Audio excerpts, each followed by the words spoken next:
All right. Welcome, one and all, to the Off the Rails Sports Podcast. I am your host, John. And if you could hit that like and subscribe button, it means a lot to us. We're just out here just doing the Lord's work out here in the fields of sports and entertainment, just trying to figure it all out. And if you want, leave some comments. It means a lot to us. All right. We are going to recap Taco Tuesday. And the biggest story in the world of sports was the finals of the Stanley Cup. We had game 6, Florida at home, won the game decisively 5-1. And it was just a stellar year for them. And, really, where do you even start? I think they gave away 2 games. They had 3-1 and 3-0 leads in games that they lost. They were just they were the better team.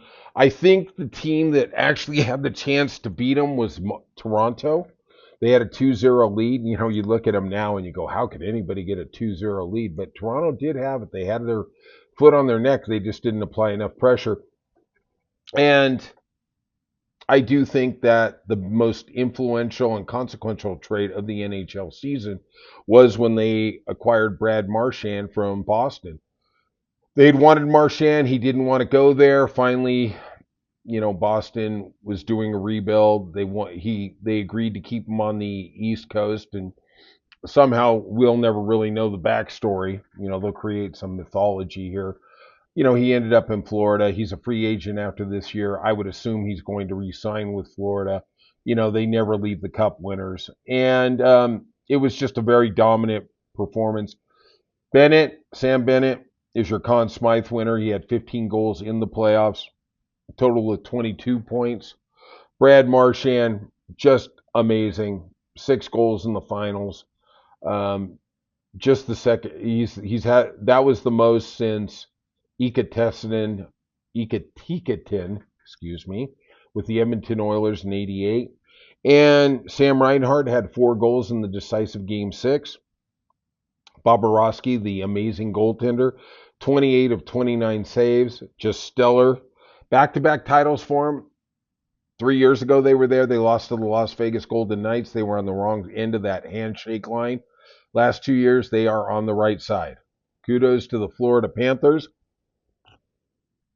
A job well done. You played exquisitely. You were deep. Their fourth line was producing points. They literally just wear you down. And Scott and I have talked about this, that when you make a deep cup run, we've seen it with the Kings and the Blackhawks, usually the next year you don't really have as much energy in the tank. Sorry, Florida does. They do. McDavid for the losers. He was stellar, but he was held to 7 points. Canada's Stanley Cup drought is now at 31 years. Not since the Canadiens beat the Kings back in the day. Hey. And, I was rooting for Canada. I thought Florida was the better team. I thought they were going to win. They did win. Now we're back to the drawing board, and I worry about Edmonton because there's a lot of rumors about Draisaitl going to Utah. We'll see what happens. I really do think Florida was better, but I think the Hyman injury for Edmonton, knocking him out with the wrist problem before the finals even began, I really would have liked to seen this series if Hyman was playing, because I think we would have got to a Game 7. Hyman was definitely worth one win. But therein lies the rub, right? It's the scoreboard. All right. Let's quickly go over to the NFL. And they had a event in Vegas on Tuesday night, and it's called Hope for Prisoners. Henry Ruggs III, the Raider wide receiver, who was convicted of going 156 miles an hour down a city street in Las Vegas, hitting and killing Tina Trintor and her dog, getting, 12 years in prison. I don't really want to get into the adjudication of it. I think it was way too short, but whatever. He, he issued an apology to the family. He said he wished he could turn back the clock. I wish it didn't happen. Okay, that's well and good. That's well and good. I understand that. But, the thought of him getting out of prison and playing in the NFL, man, that's a hard one for me to deal with. But, okay. And in Major League Baseball, before we go give you the rundown about what happened in baseball on Tuesday, Rafael Devers got to San Francisco, and he said he will gladly play whatever position they want. If they want him at DH, if they want him at first base, wherever they want him, third base, he'll play. And, I think the Red Sox really blew this. I think we lost our best hitter. I think we lost our best player. And it makes me want to throw up.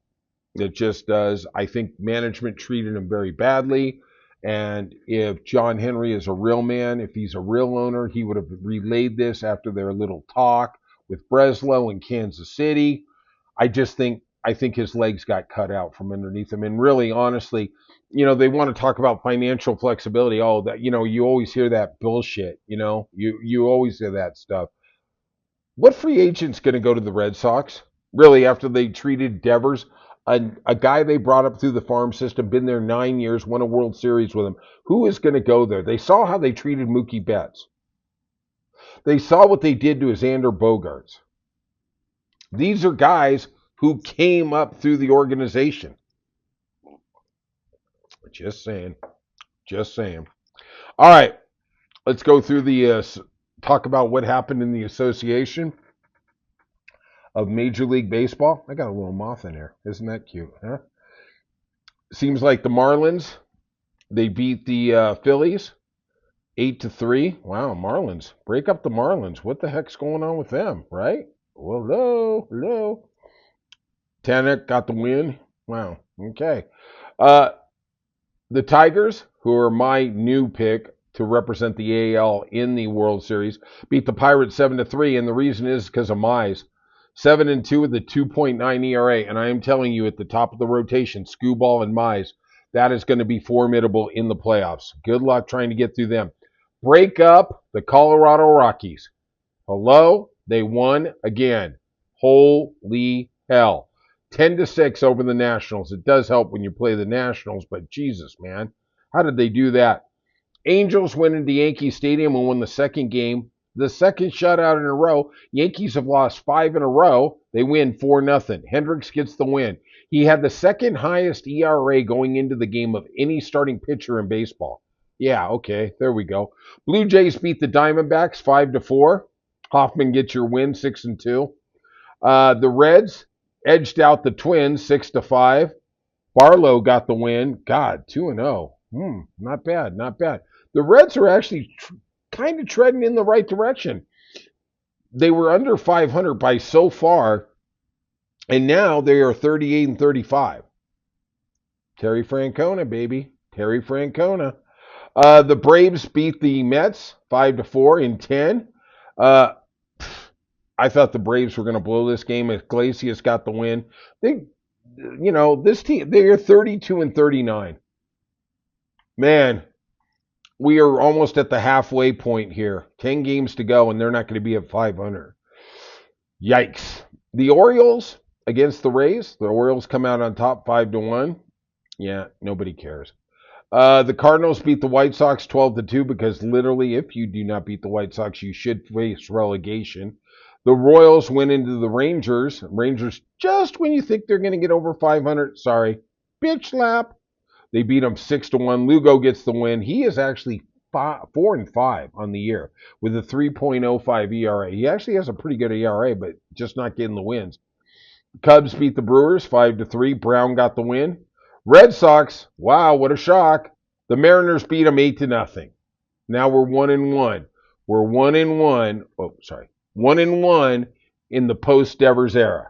In Breslow the other day. Oh, I think at the end of the year, you're going to see that we probably won more games without him than we would have with him. Like we could tell how many we were going to win with him. You effing idiot. Guardians beat the Giants 3-2. Astros continue to roll. They are playing great baseball.